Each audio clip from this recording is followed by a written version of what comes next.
ಈಗ ಯಾವಾಗಲೂ ಜನ ಏನು ಹೇಳ್ತಾರೆ, ಅಯ್ಯೋ ನಾನು ಲಾಸ್ಟ್ 2 ವರ್ಷ ನಾನು ಈ ಶೇರ್ ಮಾರ್ಕೆಟಲ್ಲಿ ದುಡ್ಡು ಹಾಕ್ಬಿಟ್ಟೆ, ಅಲ್ಲೆಲ್ಲ ಲಾಸ್ ಆಗ್ತಿದೆ, ಅದೇ ಗೋಲ್ಡ್ ಸಿಲ್ವರ್ಗೆ ಹಾಕ್ಬಿಟ್ಟಿದ್ರೆ ಅದು 150% ಮೇಲೆ ಹೋಗ್ಬಿಡೋದು ಅಂತ. ಈ ಹೋಗ್ಬಿಡೋದು ಹಾಕಿದ್ದಿದ್ರೆ ಆ ಕತೆ ಎಲ್ಲ ಇಲ್ಲ. ಯಾಕೆ ಗೊತ್ತಾ, ನಂಗೆ ಮೊನ್ನೆ ಒಬ್ಬರು ಫ್ರೆಂಡ್ ಹೇಳಿದ್ರು, ನೀವು ತುಂಬ ಚೆನ್ನಾಗಿ ಓದ್ಬಿಟ್ಟಿದ್ದಿದ್ರೆ ನೀವು IAS ಆಫೀಸರ್ ಆಗ್ಬಿಡ್ಬೋದಿತ್ತು.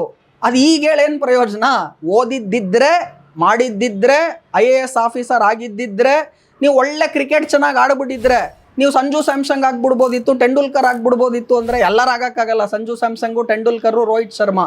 ನಾವೇನು ತಿಳ್ಕೊಬೇಕು, ಆಗಿದ್ದಿದ್ರೆ ಹಾಕಿದ್ದಿದ್ರೆ ಬಿಟ್ಬಿಡಿ.